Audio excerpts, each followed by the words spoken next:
Okay.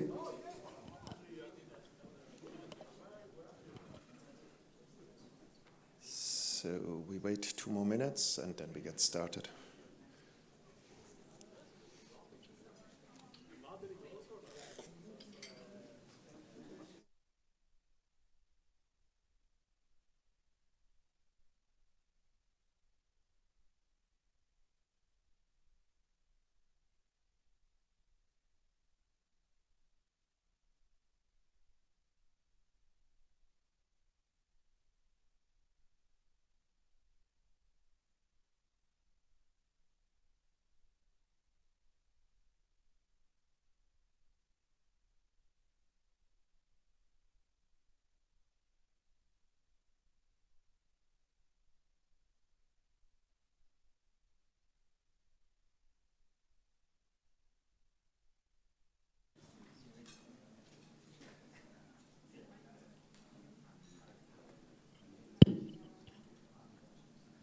So excellent. It's 1 p.m. sharp. Let's get started. First of all, welcome to Bruegel. I'm very glad that we have so many people coming here to discuss on a topic that is, between two topics that have received not that much attention in my feeling in the past months, the 2040 targets on the one hand and modeling on the other hand, and it's fascinating to see that on the interaction of the two we get that many people in the room. We also live stream the event online, and if you want, you can also here in the room and online go on Slido, so slide.do. To ask questions. So the hashtag is hashtag climate 2040, and in the Q&A session I will try to convey some of those questions further to the panelists. Now, what we have today is essentially an event that combines modelers and policymakers. And on the modeler side, we have two big consortia of Horizon projects. The one is the ECEMF. So maybe Robert can spell that out for me. European Climate and Energy Modeling Forum.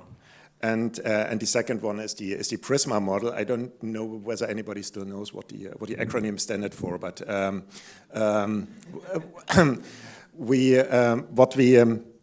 what we want to do in these modeling projects that have both a global and a European perspective is really to look into long-term decarbonization pathways. Now, why do we want to discuss 2040, and why is it relevant now? The 2040 target setting is essentially an obligation that comes from the international climate governance. So a new NDC for post-2030 needs to be submitted by the EU, in my understanding, by the end of 2024, and by backward induction and the internal governance of the European Union by May 2024. DG Klima, that will be here in a minute, and DG Enner and the Council of Commissioners will have to come up with a proposal on a 2040 target. And this 2040 target will not just be another target sitting between the 2030 and the 2050 targets, but it will also shape eventually, after some more policy making, the sectoral targets during the next decade or next mandate. So the ETS targets, the ETS2, energy efficiency, renewables targets, all that will have a look on those 2040 targets. And also, I think 2040 sounds still a bit off, but it is crucial for the current investment cycle we are in. So everything that we build now will be there by 2040, and so it is important that this target makes sense. If we think, is there still room for transition technologies like natural gas boilers, or is there what network infrastructure we need? We need to understand what the 2040 targets are to see how much room for which technologies is still there or is not there. But it's not an easy topic. The most challenging thing when setting targets is always getting the target right between what is politically realistic and what is ambitious enough to prevent catastrophic climate change. And it is getting increasingly clear how steep the way towards the 2030 targets is. I mean, we see that now every day in the discussions on heating decarbonization in individual countries, on transport decarbonization, on the deployment of renewables, that the 2030 targets that we have set ourselves are not going to be a cakewalk, but they are going to have substantial political and financial cost.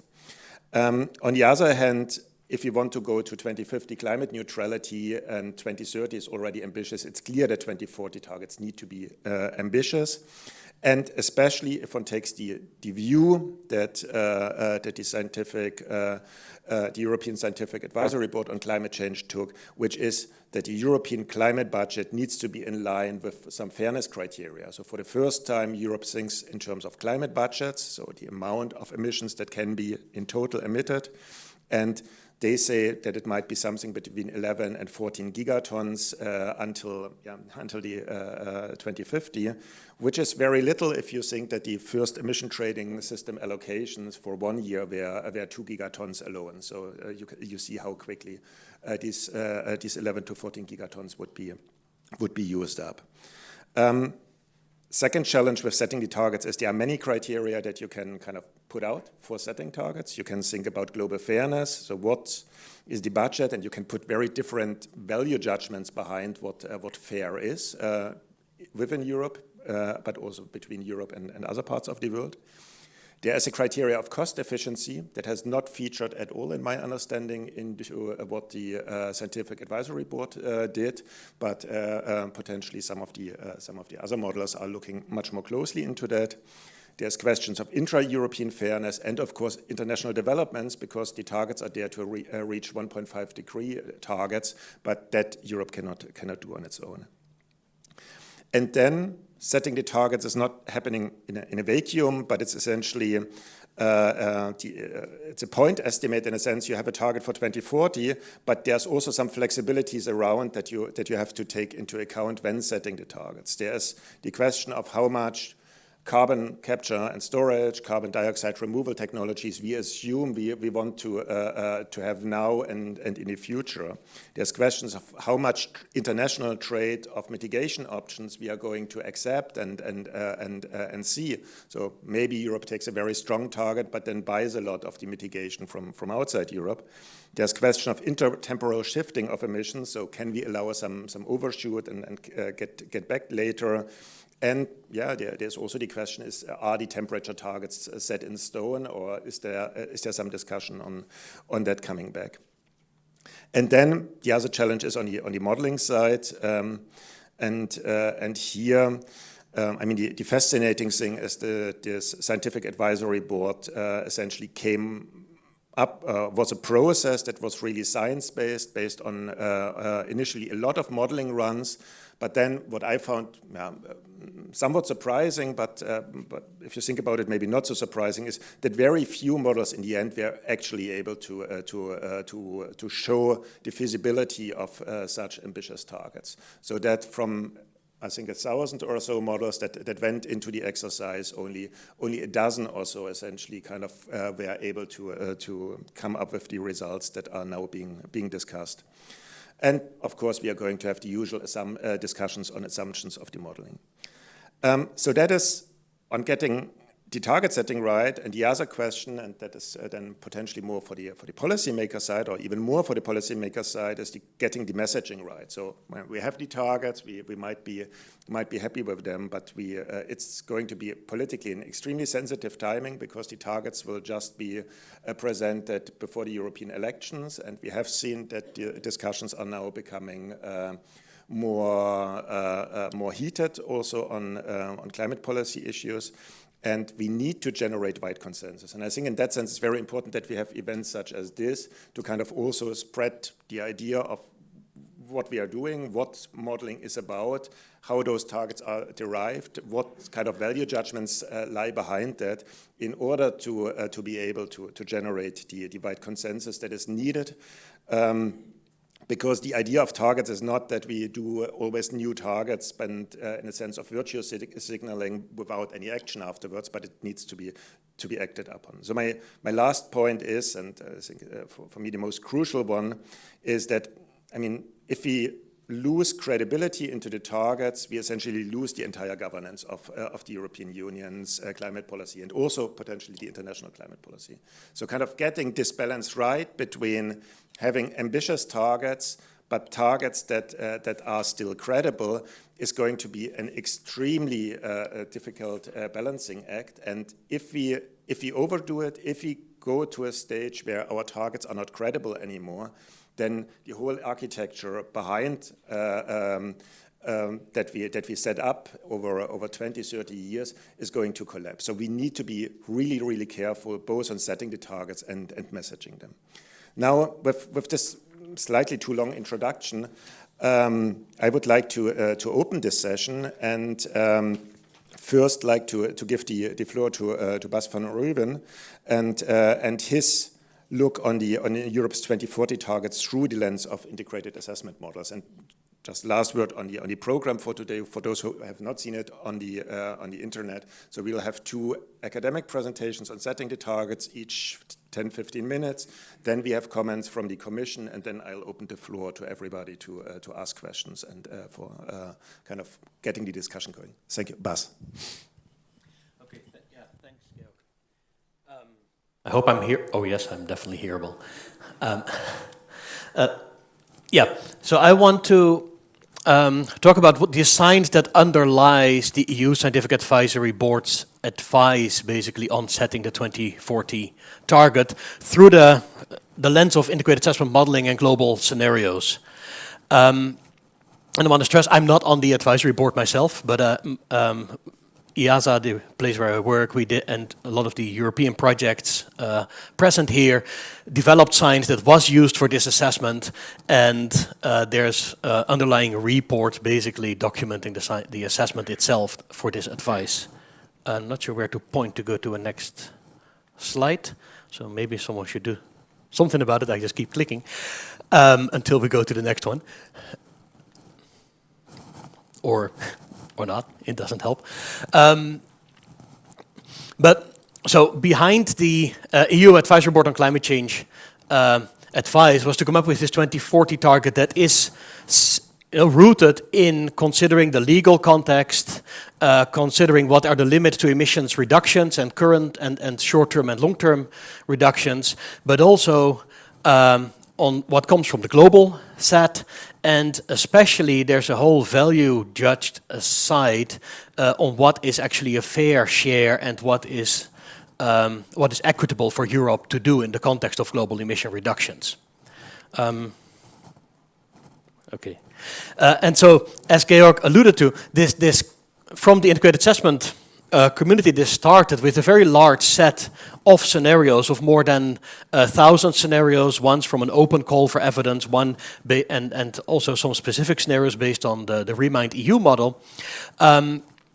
Mostly also based on what was done for IPCC's 6th assessment report in terms of scenario literature, but a first very drastic cut of scenarios to go down from 1,000 to about 60 basically happened because there's either not sufficient data to say something meaningful about the EU 27 level, or we're no longer consistent also with the EU greenhouse gas objectives, either on the short term around 2020 because scenarios are outdated relatively quickly, if you are very ambitious, because you assume a steep drop very quickly, or not in line with the 2030 or 2050 targets, right? And so that brought the scenario set down quite extremely.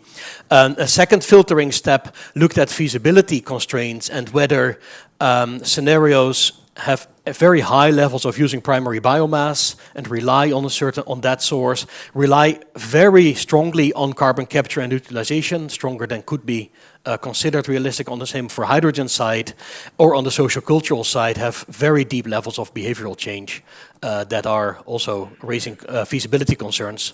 And that led in the end to a very small set of 5 to 7 scenarios actually that define what, the range of target and budget that are part of this advice.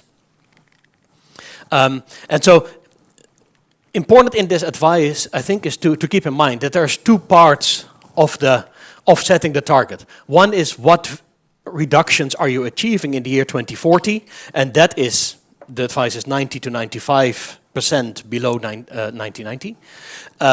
And what is your cumulative budget between now and 2040 in achieving that? Because the trajectory also matters, especially for equity considerations.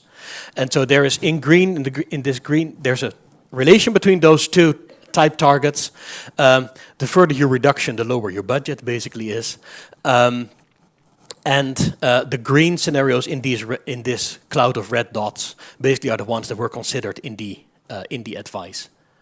And so based on this assessment, the advisory board came with the advice to come to 11 to 14 gigatons CO2 budget and 90 to 95% reduction in 2040 relative to 1990.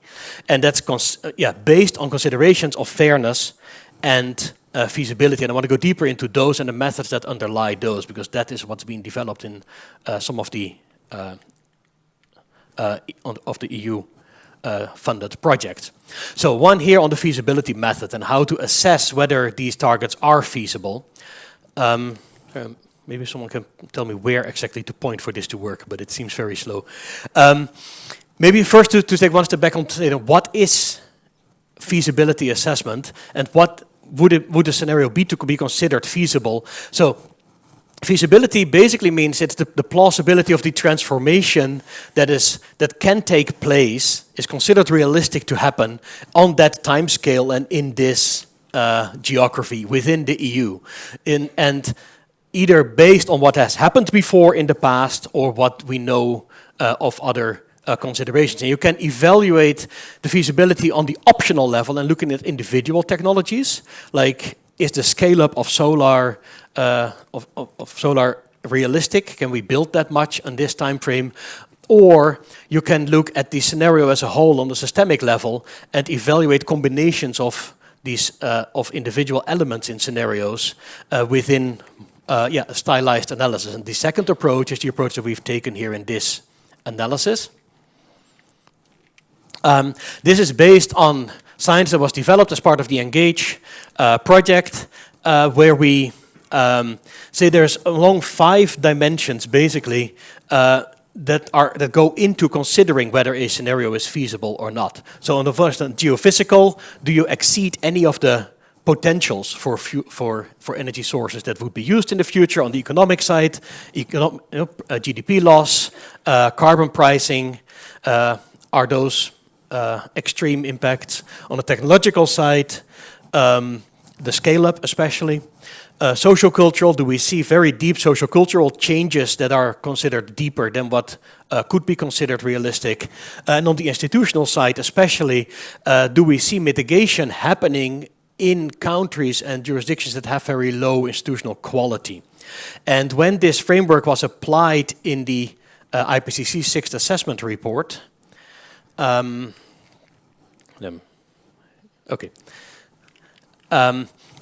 especially the institutional dimension came out as one that raised a lot of concerns, because for many scenarios what you see is that mitigation happens in countries with very low institutional quality at this point, and it is really questionable whether those countries will be able to actually achieve the targets that they might, that they would set, even if someone else would pay for them, and the enormous monetary flows that are then going to be needed to achieve those targets. The question is whether that low institutional quality will actually help you achieve the targets, and that's a real risk to this materializing.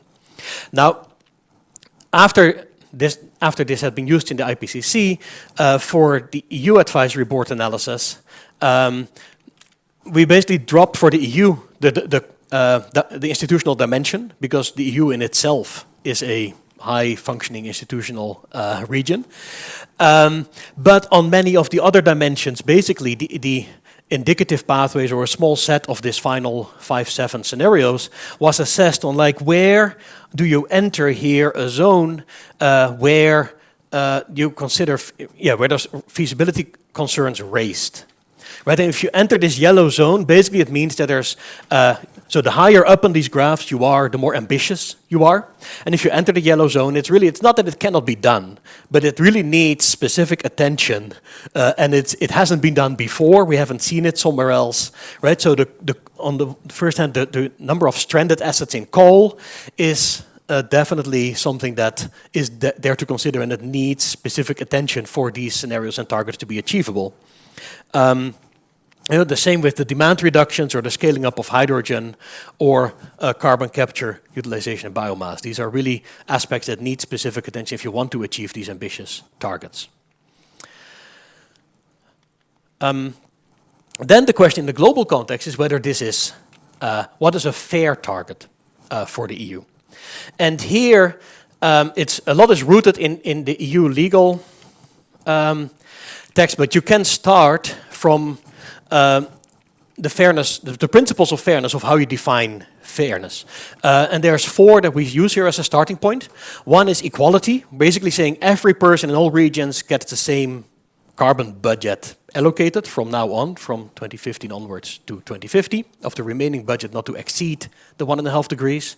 Or you say the polluter should pay, so those who have higher historical emissions should bear more of the emission reductions, or the ability to pay. If you are able to do more, you should do more.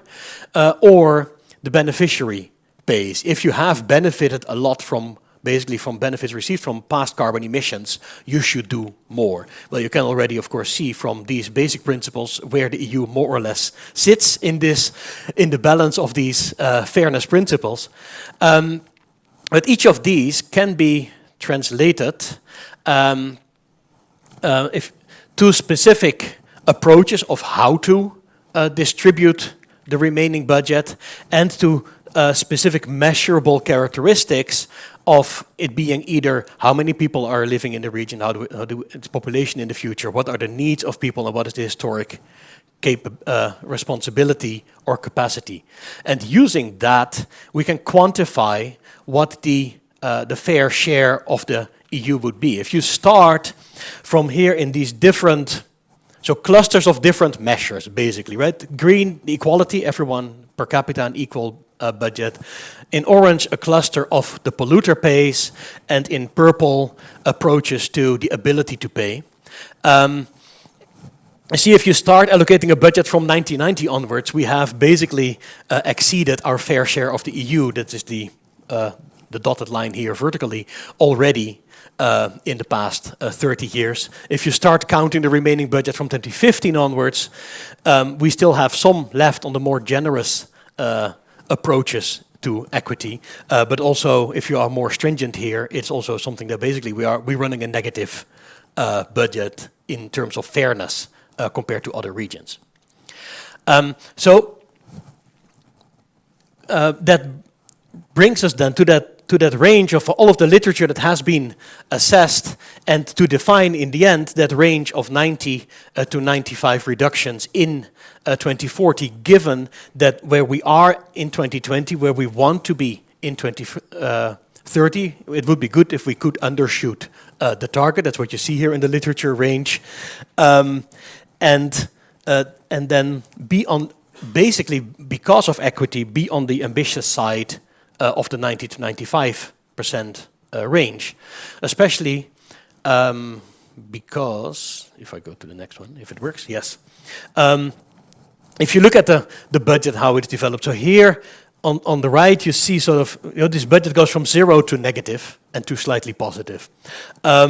Here we see, based on equity, what the fair share of Europe would be, and the target is in line with the more generous highest ranges of what, based on polluter pays or ability to pay, would be the fair share of cumulative emissions for Europe between now and 2050. Given that there is also a very fair share to go, a fair burden to go below this, the advice also says, well, prepare to go post-2050, post-net zero, prepare to go net negative, and try to commit to that, and try to do your fair share by doing more mitigation and paying for mitigation outside of the EU, and at least funding and helping others to reach lower emissions. And so that is based on the, so the other advice of the advisory board is then to be on the more ambitious end of this range because of fairness considerations based on those budget considerations. Thanks.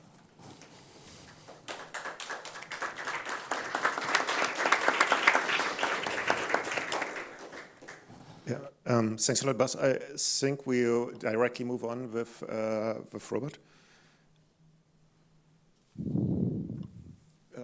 Can you put on these slides?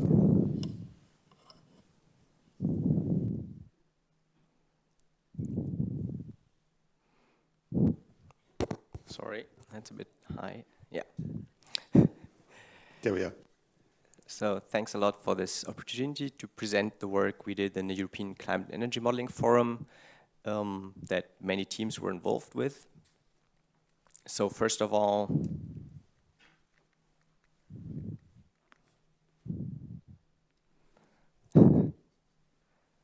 okay, what is the European Climate Energy Modeling Forum?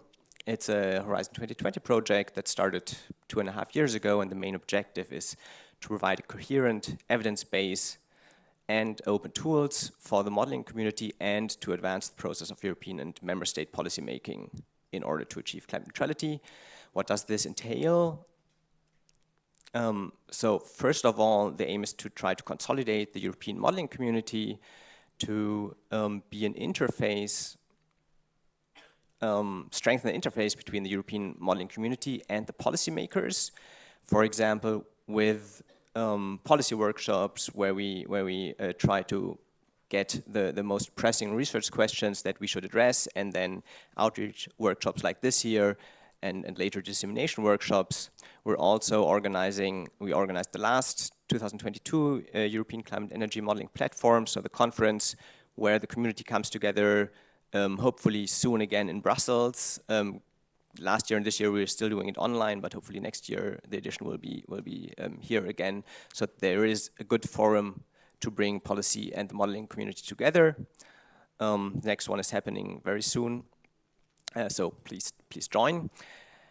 Also, the idea is to institutionalize this ECMF, which currently is just a research project for 4 years, but the idea is to create something similar to the Energy Modeling Forum in the US that has been around for decades, and the IEW, but with a European focus. So we're currently developing a legislative plan. If you'd like to influence this or comment on this, please get in touch with us. And lastly, why I'm here is that we have a key undertaking, namely a model intercomparison exercise on how to get to net zero in the EU. Now, we've had the information from the IPCC on what would be an interesting, or sorry, not an interesting, but a reasonable 2040 target. We think we can contribute to this because, as Bas explained, the IPCC went through this huge amount of work to take this large 1,000 scenario database and try to really condense information for the EU out of it. And we're trying to start with a focused EU approach. So to really take dedicated EU pathways that sort of already passed this 1,000 to 60 vetting process, because we're really focusing on what is happening at the EU. We're trying to pick up on what happened in the last years on the technology side. Many of the scenarios were handed in for the last IPCC process, so they're already 3 or 4 years old, and that really makes a difference if you're talking about transformation. Like the EU policies changed substantially in the last years. We had really impressive technological developments, and also we have, like in our project, we're trying to look deeper into this short-term realism. How do you get the last years better into the models, and how does this influence what the models can achieve until 2025 and 2030? So we have a large number of contributing models from many different countries in the EU, and for this, like this is work in progress. So we've written a policy brief for the EU consultation on the 2040 targets, where we take the very aggregated figures, and for this presentation we enriched it with a dedicated Remind deep dive that we have also prepared in time. We will go deeper with a full model intercomparison, but if you have 10 teams, it always takes longer to get the information together. So let's come to the findings. If we look at greenhouse gas emissions that are in line with reaching climate neutrality by 2050, we find these results. So you see here greenhouse gas reductions compared to 1990 for EU27 and UK. This is currently our comparison ground because all models have this set, and we really didn't want to go into rescaling afterwards, but take model endogenous regions, because otherwise you get in all sorts of trouble. And we see the past reductions that were achieved, and then we see this is the black line is the average. Sorry, this is really reacting sometimes fast, sometimes slow. You see the average, the dark black line of the models comes down to minus 86% reductions. You see the gray area around it, that's the interquartile range. If you go to the full model range, you have you actually get to 84 to 89% reductions. And if you look at the if you look at the dashed line here, that shows you just what would be the linear interpolation between the 2030 target and 2050 target. And you see all of the models say, well, it does make sense for a consistent transformation to go deeper in 2040 than this linear interpolation, simply because you have the turnover and you don't want, like you have these last 10% that are really challenging to achieve. Now, if you compare this to what we saw from the IPCC recommendation, we saw it at 90 to 95% reductions 2040, and we find a full range of 84 to 89. So you might say, well, it's roughly comparable, but there is some difference. And there is a number of reasons why we have this small difference. So first of all, very importantly, the metric. The IPCC headline number, it counts only intra-EU aviation and navigation, while in the ECMF we count all aviation navigation, and that already makes 2 to 3 percentage points. So that would shift all the ECMF numbers up by these 2 to 3 percentage points. Secondly, there's this slight difference whether looking at EU27 or EU27 and UK, and we are working on also providing EU27 numbers, but yeah, models are a bit slow to react to this. And finally, in ECMF, we did not put this fairness question at the front, whereas for the IPCC, that was really a main driving point to discuss this and then go to the budgets and see what's still feasible. Whereas here, the models really only get the 2030 and the 2050 targets and try to get best to net neutrality and let just that be the feasible outcome from the models. Now, we have this very ambitious target, whether it's 86 or 90%, it sounds quite challenging. So let's see how can this be achieved. And the most, so I'll just go to through the headline milestones. And clearly, the decarbonization of the electricity sector is sort of the first large building step. It needs to happen before 2040, and it's mainly based on rapid expansion of wind and solar power. You see here, over time, the share that wind and solar have in total electricity generation, and you see currently standing around 20%, and this increases to roughly 68% in 2040 in the average across models. And this means for the actual energy produced that we see very substantial growth of roughly 9-fold increase of solar power and roughly 5-fold increase of wind power. If we look deeper into the capacity numbers behind this, taking the deep dive from Remind, we have here the upscaling of PV capacity going up until 900 gigawatts in 2030 and then 1,800 gigawatts in 2040. So these are really huge numbers, but given the recent renewed cost reductions and the energy price hikes from the Russian invasion of Ukraine, which led to a very strong renewed policy push from REPowerEU and now RED III, we deem this plausible that it can be achieved to really get even beyond the REPowerEU targets for 2030 and then reach beyond 1 terawatt early in the 2030s. Now, why do we go to this length to decarbonize the electricity sector? Because we see, or the models see, direct electrification as the cornerstone of climate neutrality. So if you look at the share of different energy carriers in total final energy demand, in gray you see here electricity. We expect in these scenarios a doubling of the share of electricity in final energy from around 20 to slightly above 40%.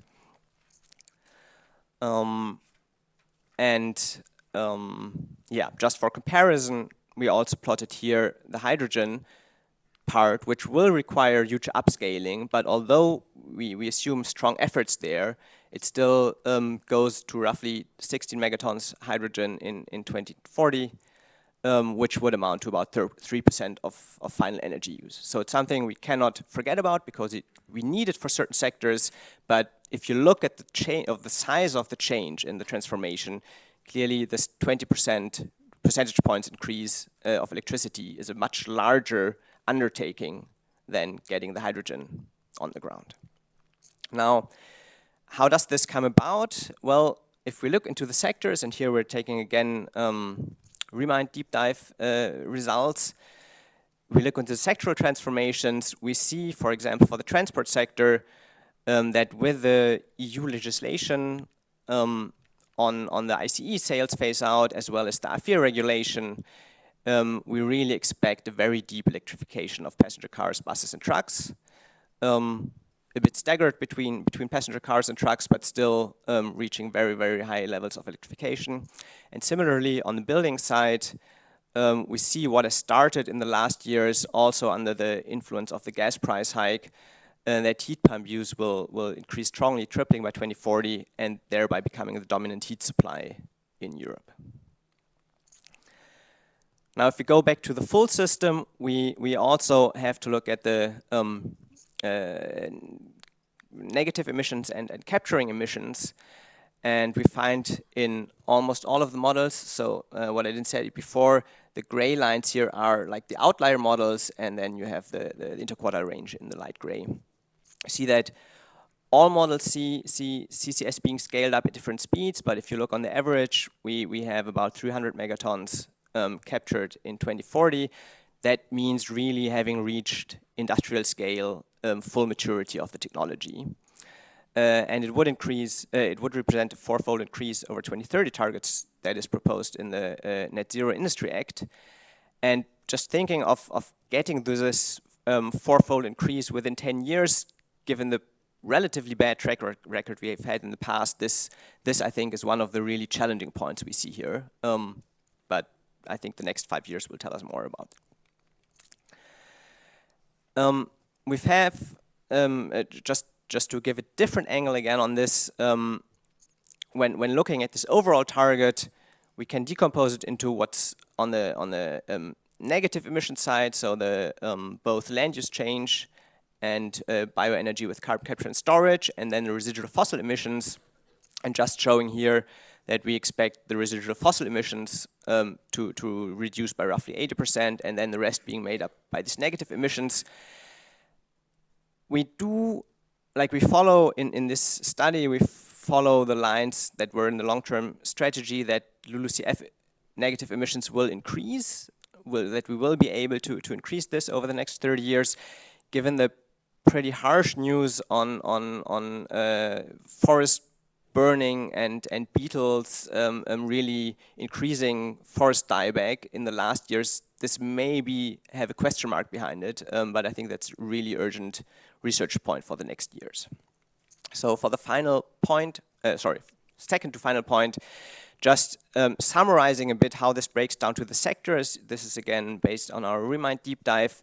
This shows you what fossil residual gross emissions you will still have in the different sectors compared to today. And so we see you have really two hard to abate sectors, which are bunkers and industrial process emissions, where it's where we only go to 46 and 73% of current emissions, and then you have electricity and heat generation really fully decarbonized below 5%. And on the other side, buildings, industry, and transport in the middle with roughly 20% of the emissions still remaining in 2040. Just a last touch point on the effect this will have on energy imports. If you go down so strongly with your fossil use, then clearly your imports will reduce strongly. So we see less than a third of today's energy still needs to be imported. And yes, there will be some hydrogen and e-fuel imports, but they will be much smaller than the reduction in oil and gas imports. And there's still quite some uncertainty. We will do a further deep dive on this later. Thanks a lot.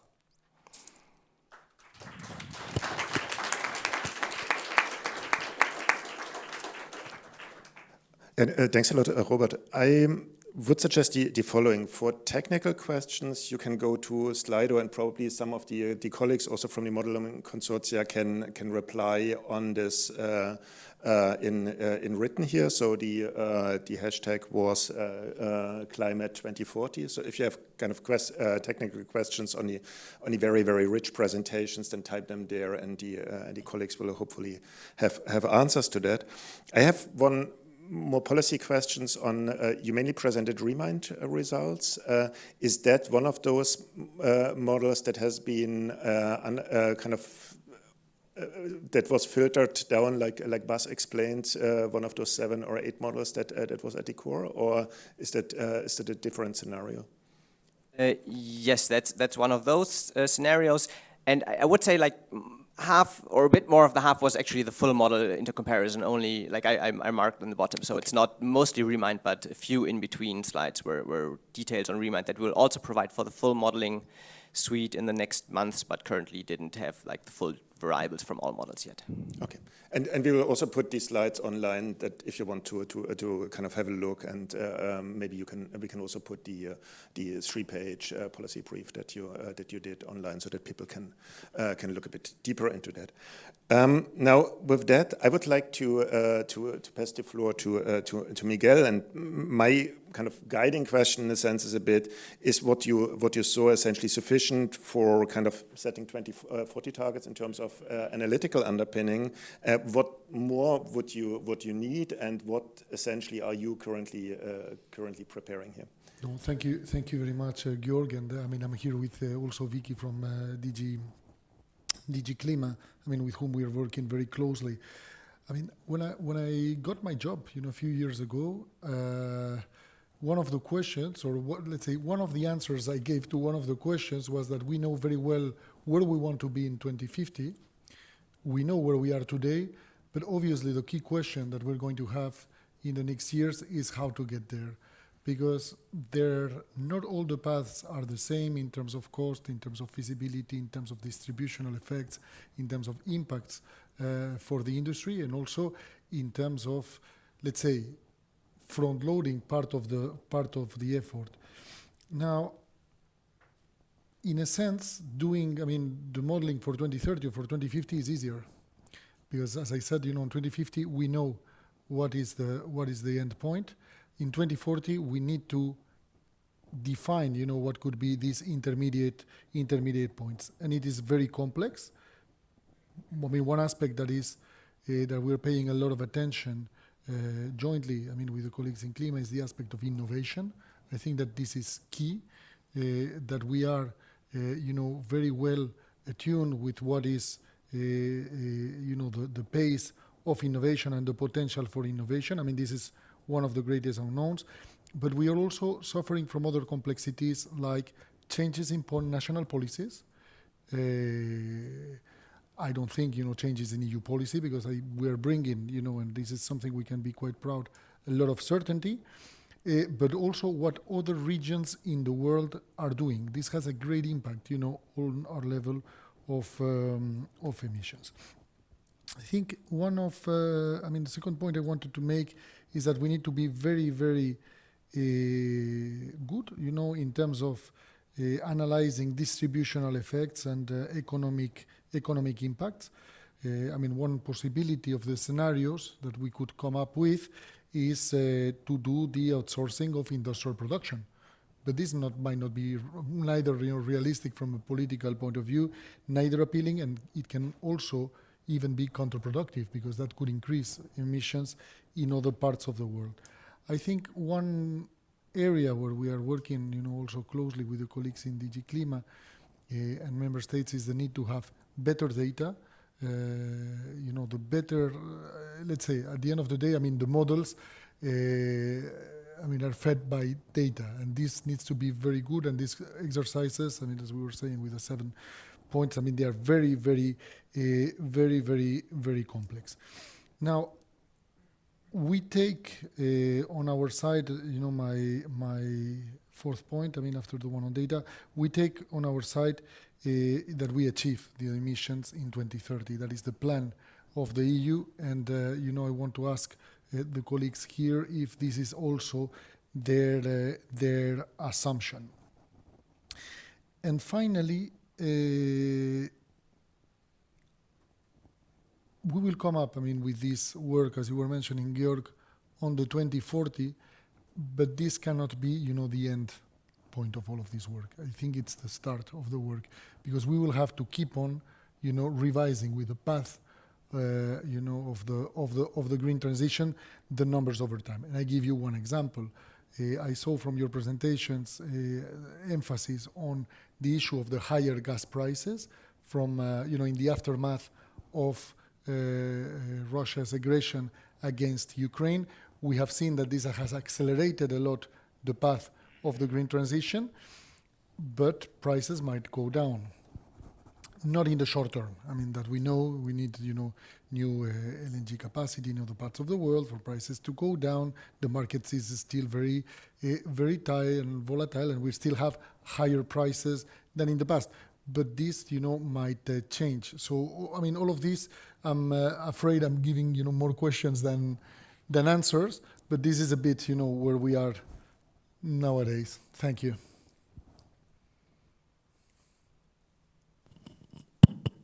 Yes, thanks a lot, Miguel. And I've been in a very, very bad chair because I have not introduced my panelists. So that was, for those of you who don't know, is Miguel Gil-Teatra, the chief economist at DG Enner. And indeed, you put up more questions, but I think that's also what at least the modeling colleagues are here for, to understand what are the relevant things that we can and should work on in the future. And I think many of those points resonate extremely well. Now, to you, Vicky Pollard, she is leading the modeling unit at DG Clima.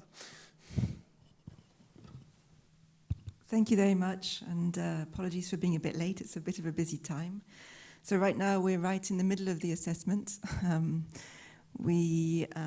Basically we're working on an assessment which should be adopted in Q1 of 2024.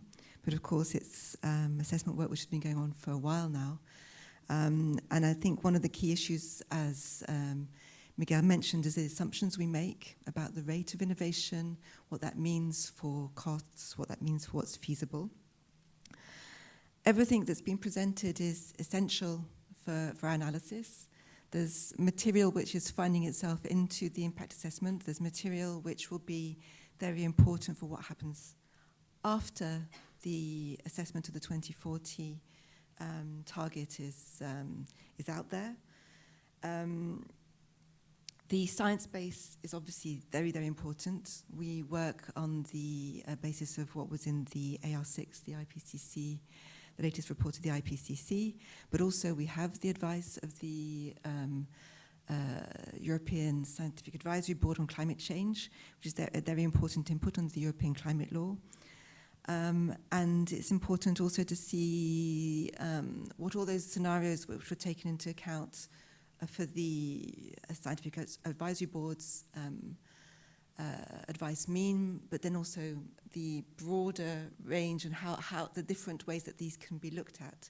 Because as the Advisory Board themselves say, they looked at certain aspects, but they haven't looked at the full questions, the full costs and full economic social and environmental impacts, although they have done quite a good job, but there's still more that we need to do. And for the EU, our role, for the Commission, our role now is to look at the full impacts following the better regulation toolbox and effectively the standard we need to apply to get through the regulatory scrutiny board.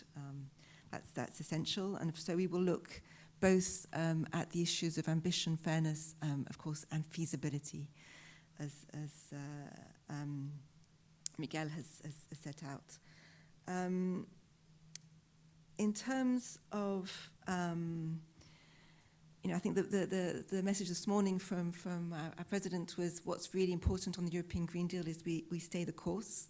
We have a huge implementation, a huge amount of implementation now for 2030. What we're doing with the 2040 target assessment is basically, as Miguel said, is say, how do we get between 2030 and 2050? So what is that pathway? What does that mean for different sectors? And that information is really important in terms of decisions being taken from now onwards, because there's a vast amount of money and effort being put into reaching the 2030 targets, but we want to make sure that that effort is valid for the pathway beyond 2030. And so it's very important information now. We will go into a lot of different aspects, but there's a lot more that will come afterwards. So, for example, on all the policy framework, we look at what the legislation now says that we will do to 2030 and what that means for the pathways afterwards. But we do then obviously looking at assessment of the full pathways, what they mean to 2050, the different options. But there's a lot more to come after that in terms of the post-2030 framework. So a lot more detail will come when we move into that phase of what will be the basically fit for 2040 and beyond package, the post-2030. And that's a very wide package. I mean, already the Fit for 55 is very big, but there's going to be a lot more in terms of the just transition, what this means for our industrial policy, what this means for skills, for people, the education needed, the career choices people make, as well as, basically what happens to our housing, all the different sectoral aspects that we cover in what we maybe consider more as core climate and energy policy. And for that, all the work that's happening here, the integrated assessment modelling and the work to broaden that and to bring in all these different aspects is really crucial. The work also to look at a greater level of disaggregation is essential, so that we can provide the tools which speak not just to us at EU level, but to all those who are working on implementation. Maybe to say also clearly what we're doing now in the context of the European climate law is to work on a domestic target for the EU. But the European Scientific Advisory Board has spoken in the context of the greenhouse gas budget, the indicative greenhouse gas budget for 2030 to 2050. What is the EU's fair share? And also opened up the question there of, also the broader work that the EU does, the support for emissions reductions outside. And I think what's really also very important is we're going to be going into a new NDC to be communicated in 2025, but also all other parties. And the example, we know that our own assessment, the impact assessment itself, but everything that goes with it, all the analysis, but also all the work that you're doing in these projects is really important learning material for those people in other major emitting countries, regions, but for everybody, all their stakeholders as well, to look at what does this mean in terms of what's possible and how do we scale up our ambition to address the big challenge we face.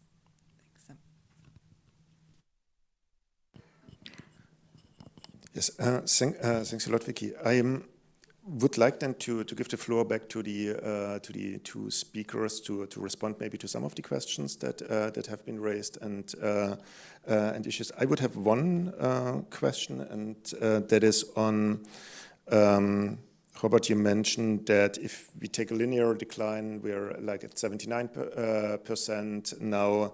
86% in the modeling seems to be a better solution. I still do not fully get where this comes from. So does that come from the fact that that we have the carbon budget being fixed, or does it come from the fact that that we have kind of S-curves in terms of deployment of technologies? And the overarching question, which also has been alluded to by a couple of questions on the on Slido, is kind of what is the economic cost of all that? Are models providing us with some sensible ideas on that, kind of on macroeconomic terms, but maybe also in terms of investment? And after you two speak, I would also like to give the floor to Massimo to see whether he has some comment on that.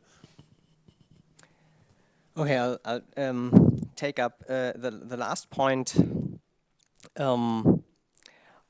So on the question of the linear interpolation, or why the models go deeper, I think my understanding from our current analysis, this is still ongoing, but this is really the effect that there are some of the sectors, some of the users are really hard to decarbonize. Like scaling up those e-fuels, we will likely need for aviation and navigation. That is going to be very expensive and very challenging. And you can do a lot on getting transport very far until 2040, like simply the ICE sales ban is a very important step there. And that does a lot in changing your stock and bringing you quite far down in 2040. But then you have this remainder, and that simply goes slower. That's our current understanding of this. So it's not driven by a budget, but really by the models get the target, get the 2050, 2030, and are assumed to have a relatively smooth CO2 price trajectory in between that doesn't do huge jumps, and then you get this out of the models. And yeah, one second reaction I wanted to give to the question if we are going to achieve the 2030 goals, well, or what the models say about this. We asked them to take this or like to achieve this, so that they adjust their carbon price and other policies to get there, and then we can compare that to what is currently realized. And we do see in the models that they mostly require a bit higher carbon prices than we currently expect in the ETS 1 or ETS 2. But on the other side, most of the models don't have the other policies as well implemented as they're currently on the ground. So the AFIR regulation, sales ban, RED 3, these are very small individual pieces that together give a stronger push. And that I would say the models cannot 100% capture what the effect will be, but in my perspective is if there is no sudden change, political change, and some of these instruments are rolled back again, then I think we stand a reasonable chance of reaching the 2030 targets. It's definitely not a given, but like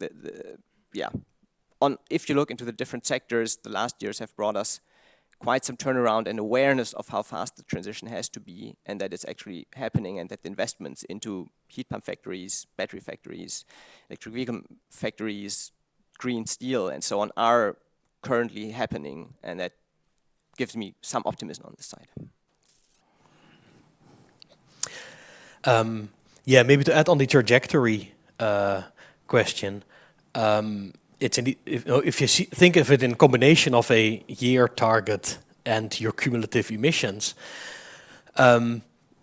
you know that there's a few very hard to abate sectors at the end, and from that it more or less follows that the more you emit on the short term, the more you also reduce the flexibility in the end, and so the less ambitious you are now, the more you're actually postponing problems till later. So it creates flexibility to be ambitious on the short term, have that convex. That comes with the budget argument, yeah. Because then at some point you run into once you start depleting the budget now, counting on that you can make it to that last 10%. But if that last 10%, of remaining emissions is 15%, then you have emitted some frivolous emissions on the short term now that you might regret later. But if I wouldn't have a budget, would the optimum still be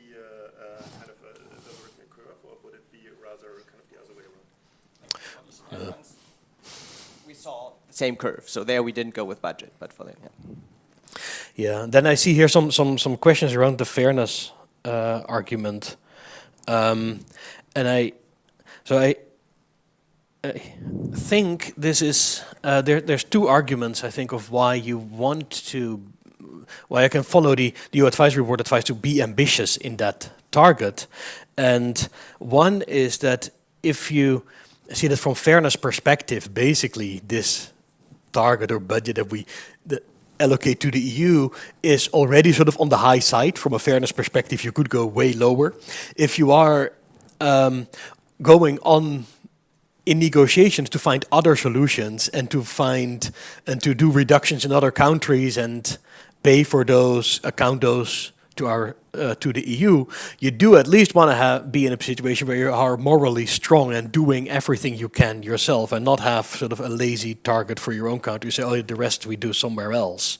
So you, in order for that to be credible, that situation, you do want to be ambitious as EU to go into those discussions. The other part is, I think, related to what we see in these most recent studies on feasibility of mitigation, is that the classic way of doing cost optimal scenarios of reducing emissions wherever it is cheapest basically allocates a lot of emission reductions to developing countries with relatively low quality of institutions, and you just don't know whether they're able to deliver. And so the stronger you make your own targets as EU, at least you have it in your own hands to deliver on it, right? Whether and so you're not dependent on coup d'états happening in Western Africa and all those countries not being able to deliver, or you don't want to send billions in that direction anymore because you don't know where they end up whether they end up at the emission reductions.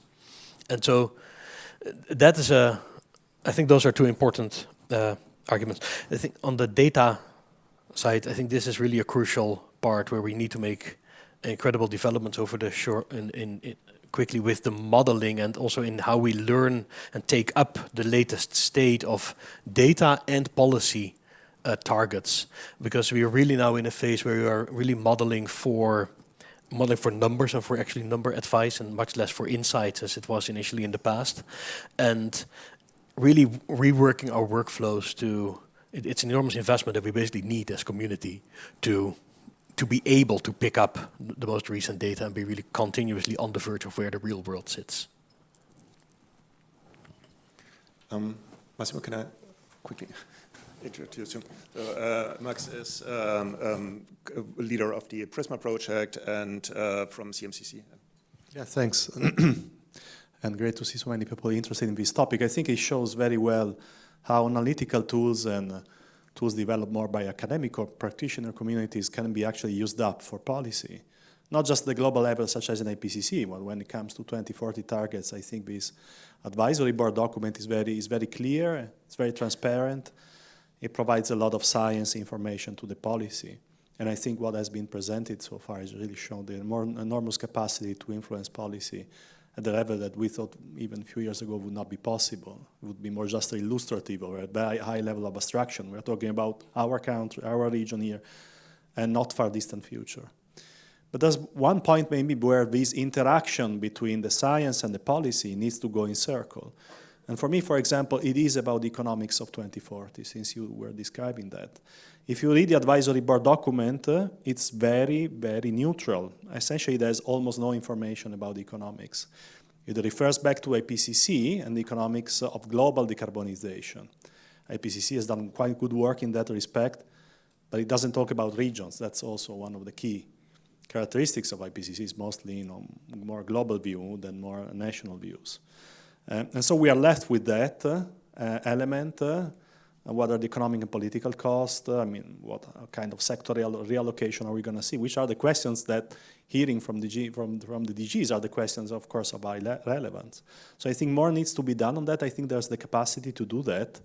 But there are two questions that actually require policy input. The first is the cost will depend on the policies. It depends very much what kind of instruments you're going to be using, what will be the future of the ETS 1 and 2. what will be done with the revenues from those markets in terms of recycling, what will be the green industrial policy, what will be the international context, and so forth.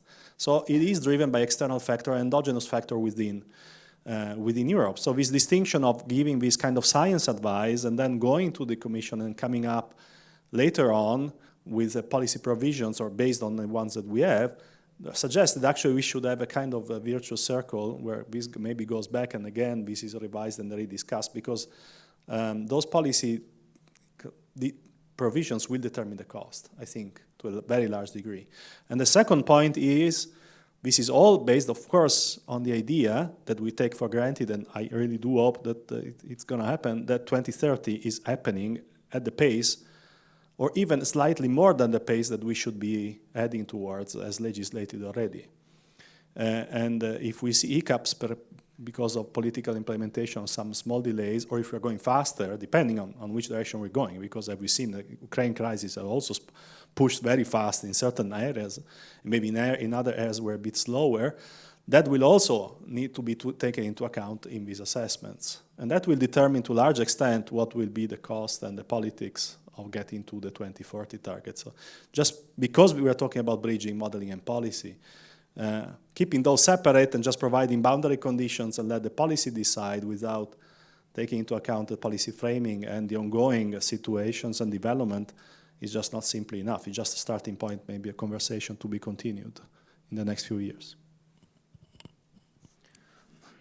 Thanks. And maybe I kind of put a provocative top up and then give it back to the Commission. Would what you said about kind of we need to get better with data, what Max said about we need a more interactive process that then kind of also kind of feeds in the what actual policies are delivering, what whether we are achieving the target. Would that not call for also a change in the knowledge infrastructure throughout the transition? So is this kind of current system that we are having with kind of very widespread consortia relatively far from the Commission, is that still the right model? Is what we have seen with the advisory board maybe something that can be strengthened and should be kind of pushed forward, or should we go for something very different than that? Thank you. I don't know if I'm still on. Yeah, I'm on. Okay, I take that as a push for more resourcing for our units in DG Energy and DG Klima, and I'm definitely yes. Yes, we need more people. We need better data. No, but I think seriously, what we're seeing also is that the debate is getting bigger and bigger. I mean, we have had a cycle. We've had a natural cycle of developing policies, developing the models to support that policy making, using the best data. Those policies have delivered more data over time, and gradually the policies and debate has got wider. So we've moved from doing just climate targets to climate and energy to, a basis with just transition, and we've done it, we've had different phases over time. So every time we've upped our ambition, we've had more, and sometimes we've upped ambition very fast and had a very quick cycle. So I think we are learning a lot, and there is that virtuous cycle, but I think, yes, there's a question of the speed at which we go versus how complex we make the setup. I think advisory boards are useful, and their input is obviously very useful, and a good way to channel a vast amount of information into something which is more understandable.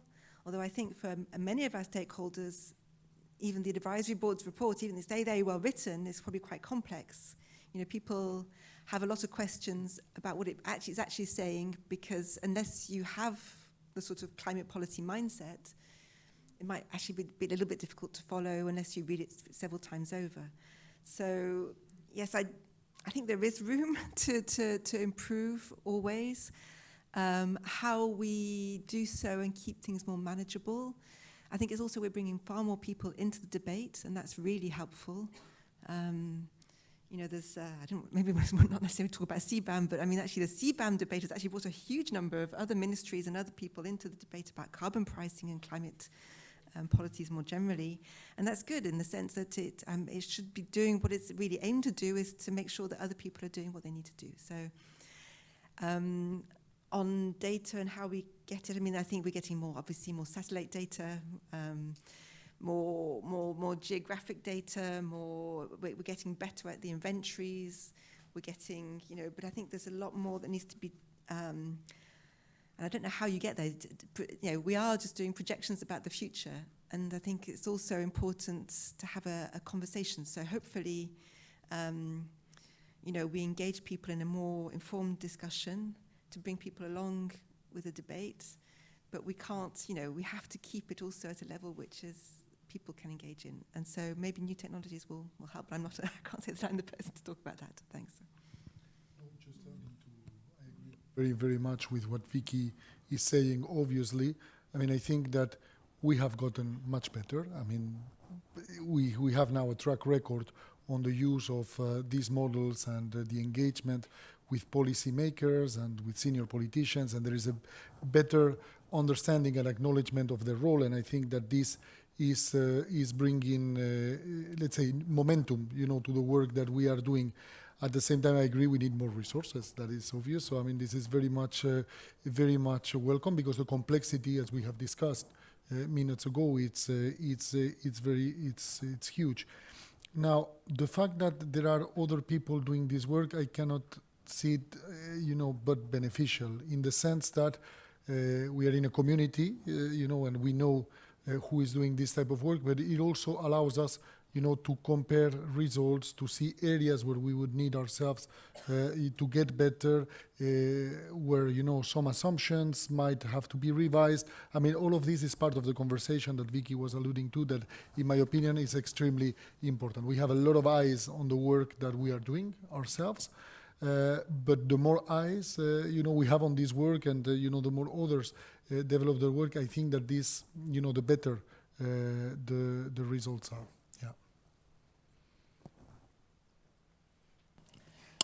I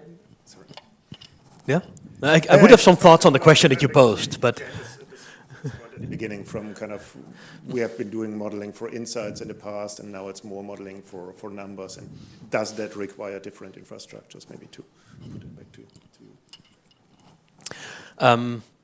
Yeah, no, and basically, indeed, related to the question that you asked, like, do we need different models of organization for this? From being involved in large horizon consortia and seeing the work of the advisory board, I think you need both, because the advisory board could do its very fast advice because of the methods that were actually developed in some of the larger horizon projects and building on the work there.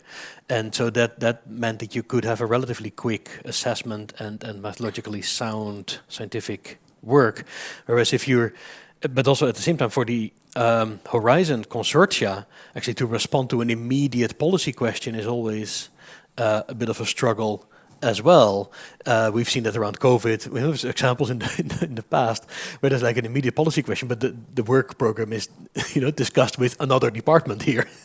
that you then need to break everything open and to redo your plans. And so I think they're very complementary actually at this point, both of these models. And yeah. To bring, you know, one point to the discussion, because unfortunately, you know, Russia's invasion of Ukraine happened. We had a crisis. We had to focus on other priorities. But one point where I think further work is needed is the dialogue between climate models and macroeconomic models. I think, you know, climate is becoming a mainstream element. The green transition, the energy transition, we are more and more aware that it has, as we were mentioning, economic impacts, distributional effects, impacts on inflation, and others. And we are not sure, I mean, we are I mean, what we see is that, macroeconomic models, they don't take all of these elements, rightly into account. And ourselves, we need to get better, on the other hand, on all of these economic impacts and distributional effects. So I think there is further work for the future with climate becoming mainstream, to get better in this bridge between the macroeconomic side and the climate side. Yeah, I could only agree. We are currently at Bruegel sitting on some work on macroeconomic and climate policy, and it is fascinating how little literature is also out there that one can really build on and kind of synthesize in that. Now, I would like to open back the floor to you, and I would kind of ask you to briefly introduce yourself if you have a question or a comment. I would be particularly interested now if you can bring back also the question a bit towards the 2040 targets. So if you have any comments or question on that, just raise your hand. I see 2 questions already.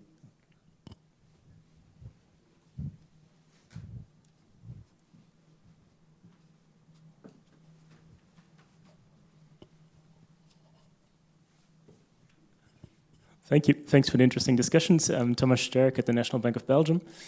I wanted to ask if in this field it still makes sense to have an ambition discussion that's not also a policy instrument discussion. And the question I asked this is because there's a lot of talk about what the governance structure should be in 2040 going forward so that it survives political bottlenecks.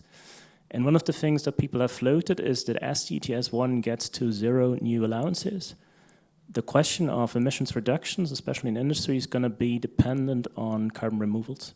And if carbon removals happen to become abundant and cheap, there could be more allowances generated from negative emissions technologies or carbon removals. And people have even floated proposals such as a carbon central bank. And so there's a question of whether we can still separate instruments from ambition. Thanks very much. Heather Graby from Bruegel. So I'd just like to ask a question about the articulation between the macroeconomic modelling and the climate science modelling, particularly when it comes to tipping points. Because at the moment, of course, you're having to use IPCC reports, and it was very clear from the presentations what kinds of assumptions are taken from that. But if climate impacts become a good deal greater in Europe, I mean, there was already the mention about forest fires and basically losing forest itself. How is it? How dynamic can you keep the macroeconomic models in order to include changes in the climate science modelling?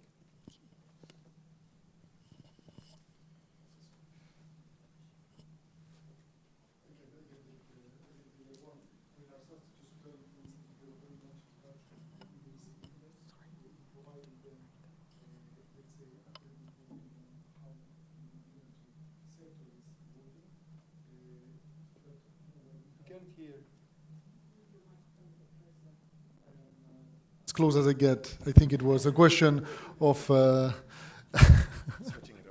switching it on rather than me biting the microphone. But what I was mentioning, I mean, to come back to this, to this issue, is that what we have noticed is that macroeconomic models either they didn't take at all into account climate elements, or only, as a negative impulse shock sometimes, to the model, but actually also they were not considering, for most of the institutions, I'm talking, IMF, ECB, who have done remarkable work in the past year and a half, 2 years, but they were not taking into account the changes related to the green transition. So I give you one example.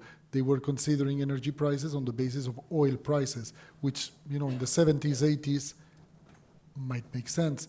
But today, I mean, oil has a complete different role than the one, it had on the 70s. So I think that, first of all, since this is, kind of some virgin territory, I mean, that we need still to explore, I think there is a need for a better understanding and better dialogue between the macroeconomic people and the climate people, and see how the models, they can integrate more this type of shocks and this type of changes. And hopefully with the technology that is available today, all of this can come in a more regular way, because we see, very, very, very massive changes happening, almost real time.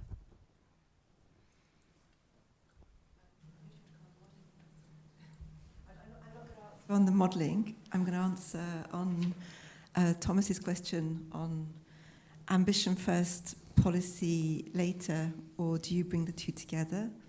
I think I can give us two aspects to that. I think first of all, our ambition level has to be driven by the science. It's driven by the science and then assessment of what is feasible for sectors to achieve. So I think the sorts of analysis we do with the primes model and other models looking at what sectors can contribute, I think that does give us a good sense. And we take into account what policies are already there, but we're also looking at what's happening in terms of technologies, the different options available for those sectors. I think it's very difficult to start the work on developing a policy framework without an idea of what the agreed ambition level is. And I think just the scale of what we're doing, it's just actually impossible, I think, physically to do the two together at once, because the scale of the policy framework and all the different elements that have to be brought together in that policy framework, because of the breadth of impacts and how these work together, which I think we'd be talking years and years of work, and we have to go faster. So I think in terms of keeping the pace on getting everything, the clarity for our stakeholders of where we're going, and we need to keep coming back to the ambition level along with the pace set by the Paris Agreement. So we have these regular global stock takes. What do we all need to do, and how do we respond to that? And then we do need a little bit of time for policies to work, to see how they work, and we can keep working on them. But inevitably we do set, whether it's the ambition or the policies, we can't predict exactly what's going to happen, and we just have to live with that. That's part of life, right? So we have to then, it's more about the clarity which comes from the sorts of models that we described here in these presentations, I think are enough, and they always have been enough to say, look, we need to act. And I think it's pretty clear to everybody, we need to act. The detail, then we need to do to give ourselves the time to get the detailed policy work right once we've got to that first step of the ambition right. Thanks. Briefly wanted to comment on the macroeconomics and climate impacts part. I think this is a huge challenge and a really important step that needs to be tackled. I would say, because climate impact is not my topic, so I would say even before that, what we need to maybe first get better is the getting the macroeconomics and the mitigation part right, and the innovation part, because what was mentioned before is this question of how much of the industries will we outsource or not. And that, I think, is really a crucial question that will dictate the economic structure that will be hit by climate change impacts.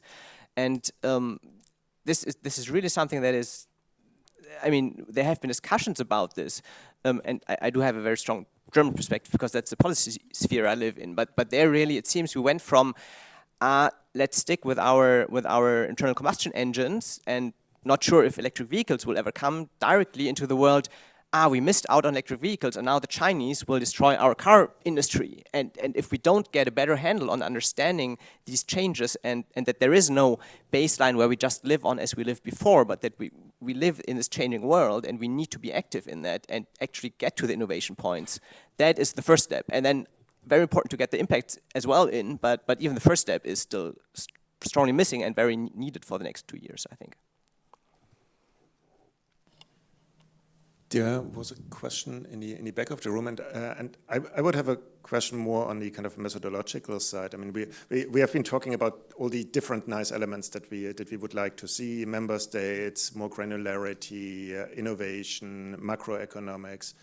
I'm a bit worried about communication and maybe also even about kind of feasibility of those of models, that we are always building bigger and bigger and more impressive models, and wondering whether kind of there is not also something for modelers to think about smaller, more narrow models that are more easily communicatable and that are then kind of more like a Lego things put together with individual arguments rather than trying to build these huge machines that I kind of fail to understand and fail to be able to communicate. But that was my comment question.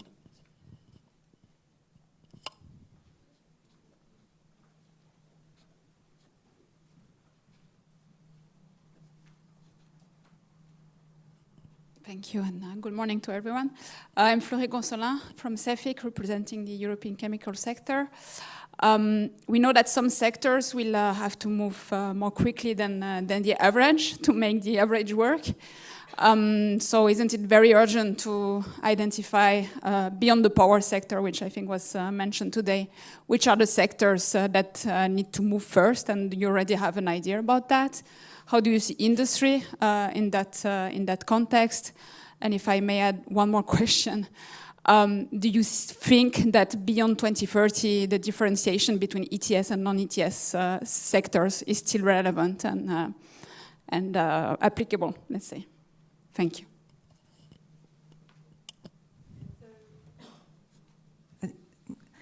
So yes, the 2040 assessment will cover the role of different sectors. As I said, it will give more information on what needs to be done between 2030 and 2050 with, you know, how much before 2040, how much after 2040 for different sectors, etc., to reach different outcomes. But I don't think this is entirely new. We have a long-term strategy which was developed in 2018, which was very clear already on the direction needed and what it takes to get to 2050.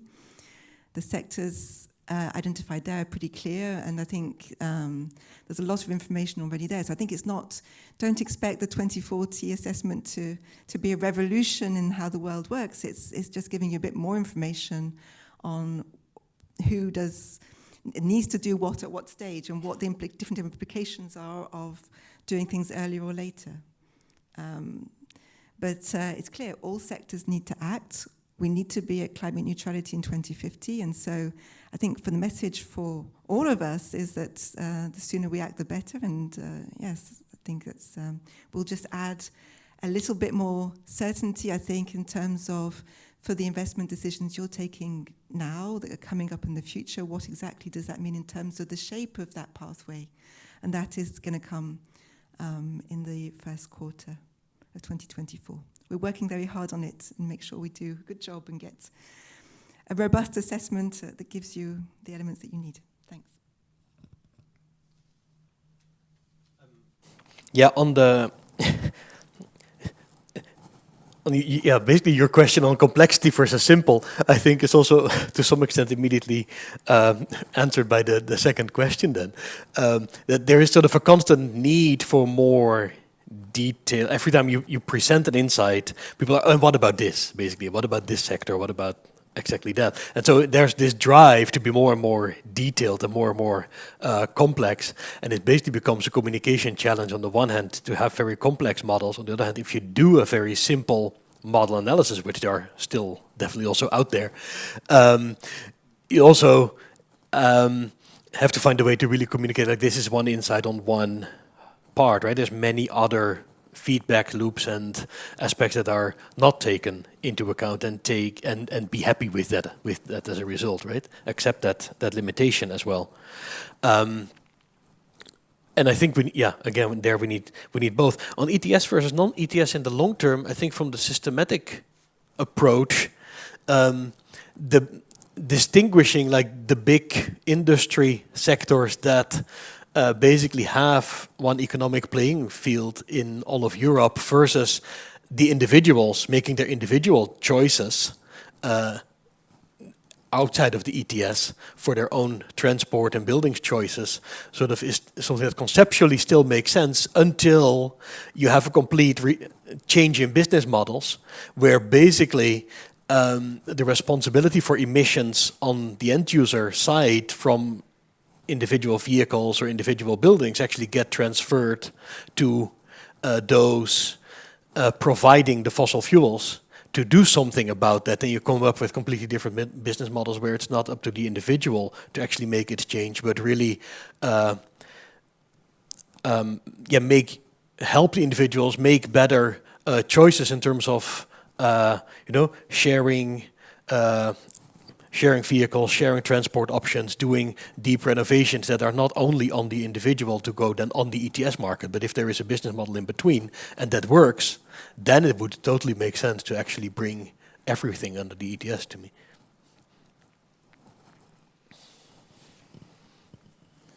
Okay, I see three more questions or comments. Then we take them rather quickly.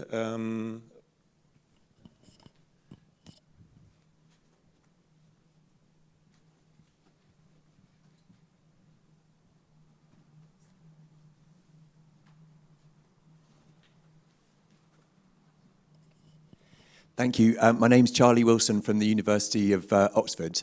You get the clear sense that the 24 targets are extremely ambitious, and from the modelling and the policy side, that we're sort of pushing up against the boundaries of what's considered feasible in order to reach them. And you also get a clear sense of some downside risks that might make things harder, more costly, or slower. I'm wondering whether either on the modelling or the policy side, there's also consideration of upside possibilities or opportunities, so game changers which could make these targets cheaper, quicker, and easier to attain.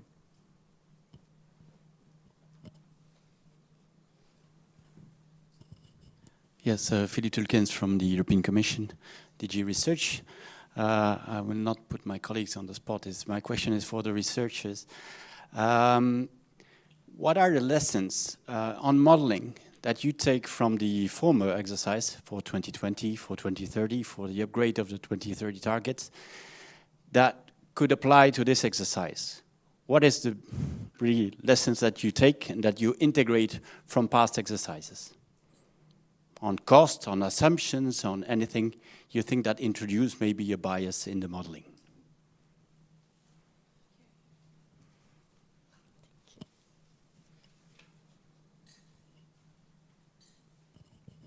I have a question to Vicky. You mentioned that you are working on these impact assessments.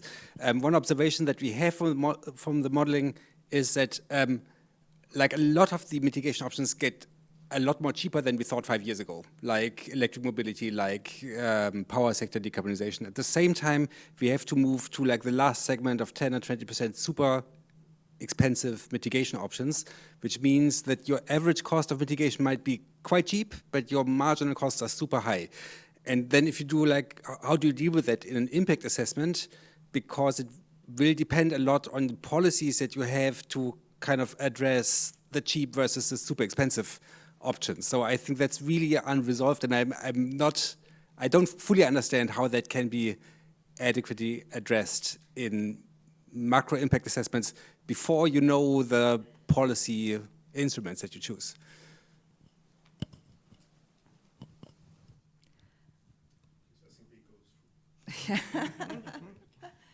I'm not sure I can answer all the questions, not least because I can't talk about things which aren't published yet. Maybe to say that, of course, when we do our assessments, we look at the fullest possible range of costs and benefits or impacts, including many co-benefits.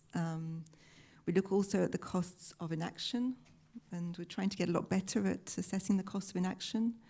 We're looking at innovation. But there's a lot of things. Obviously, we can't. It's a projection. On the detail, the question on how we deal with the marginal cost versus the average cost, I think it's maybe a question for more detail for the modelers and maybe even for some of our modelers in the room if you want to have a chat with them afterwards, because I'm not sure I can go into the detail. If you looked at a Commission impact assessment, we have formally, I think, 44 pages to present the whole lot. So we're not going to go into a lot of detailed discussion on that in the impact assessment itself, to be honest. But in terms of the modelling, yes, how we... there's an element of sensitivity analysis that can be done, for example, to look at how the assumptions that we make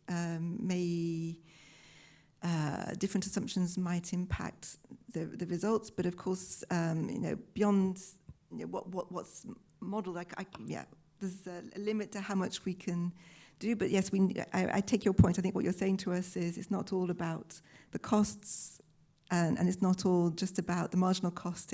We need to be more complete in our assessment. And Do you want to go directly on that? Or? No, go ahead. I think we're making a round. Yeah, there were a number of different questions. Maybe Charlie, briefly on your point on what are the upside potentials. I think, like from the modeling side, really, as a modeler, I try to create this very abstract sense of what might be an in-between development that we might see, and so not taking what is the fastest upscaling possibility that we've seen in the past, but taking an average over different countries and whatever. And so there's always the possibility that actually, yes, somehow you get the political majorities and the right decision making that these things are implemented in the best way possible, and then you would be able to do it faster. I think this is very unlikely to happen, but this would then, if you have on the concrete technologies, if you have on your buildings choice of boilers, if you have full bans on everything except district heating and heat pumps and maybe a little bit of biomass, then you would see much faster technology development and you would see an easier transition in this field. But the question is, do I think this is likely to happen? No, because you have very different political challenges and distributional issues attached to it. And I don't think, or I don't see this very large individual upside thing that would change how we discuss things at all. There was a mention of negative emissions technologies somehow becoming very cheap. Yes, it is a possibility that this might happen. I would say it's a very risky bet to make your pathway depend on this and try to factor this in 20 years in advance. Then questions on the lessons from the 2020-2030 targets. Well, I have to say we were not yet involved strongly, so I think this actually should go to the Commission, because as my understanding, as most of the IAM community were too far away from the detailed European modeling to be that close involved like we are today, where we work much closer on the actual policies. Yeah, I don't yet have that many takeaways, mostly on the really starting early to look in the policies, because I think it makes sense to first say we want this ambition, but having the cycle of looking at which policies you would want to introduce and how it changes your pathways, have that directly the year after and not 5 years after. That would be, for me, my main takeaway. Yeah, for me to start with the lessons and insights from earlier exercises, I think for me the most important is that science is inherently conservative here, because you always base your projections on what has happened in the past and what we have seen. And I think looking back at earlier exercises, things can go faster than what has been projected in the past. See the cost reductions in some of the options coming down. See especially behavioral change. We've seen examples around how around COVID in the past years, behaviors changed really quickly in response to the Ukraine and the energy prices. We've seen big rapid changes. If you build those into your scenarios, people would say, well, that is not based on science. We haven't seen that. And so trying to find a way to be optimistic enough, basically, in the in scenario projections, I think is will be the challenge going forward. Not to be always sort of on the pessimistic side, because science is inherently backward looking. That also immediately raises to me one of the bigger potentials and enablers, which is on the behavioral side and cracking the nut basically of how a lot of the inefficiencies that we see and how people use energy and why around their buildings and around transport, and it's all based on individual choices within a context. If we can come up with the business models to help people make better choices, basically, and to overcome those inefficiencies, that would really help as a big enabler, I think, and could create much faster reductions than we foresee at this point. A lot has been said already, so I don't want to repeat. I agree with the points that have been mentioned. I think it is important to understand that what we are doing, as Vicky was mentioning, is projections. We are not saying how the future will look like. So we're basing ourselves, on what happened in the past, what have been decisions taken by governments, also, the legal level, what we have, for instance, for the national energy and climate plans. But of course, there will be downsides, but there will also be upsides. So I would like to finish, with a bit of a positive and optimistic tone, in the sense that, what happened, last year on the gas prices, this has spurred a lot of deployment on solar capacity. And I think that these effects on solar capacity at the same time have feedback loops on other parts of the system. And, you know, these were upsides that, of course, were not taken into account when we were doing, you know, modeling for 2020, for 2030. But this has happened. So there are a lot of positive elements that, you know, might occur from now until 2040. And again, I mean, I would like to come back to this point that innovation always surprises us. Thank you. So it rests on me on thanking the panel for giving us kind of an insight in a really fascinating exercise. I mean, if you see kind of the complexity of the problem of decarbonization, the very sophisticated modeling tools used to kind of try to underpin that, but then in the end, the challenge to boil it down to one single number that is kind of politically announced just before the elections. I think it is a very fascinating exercise between kind of science, politics, communications, and many thanks to you for helping us to get up to speed to that. And I hope we can have more kind of interactions on this, because my firm belief is that kind of we need to bring people on board of this discussion in order to make sure that those targets are in the end credible and getting the momentum that they need. Thank you very much.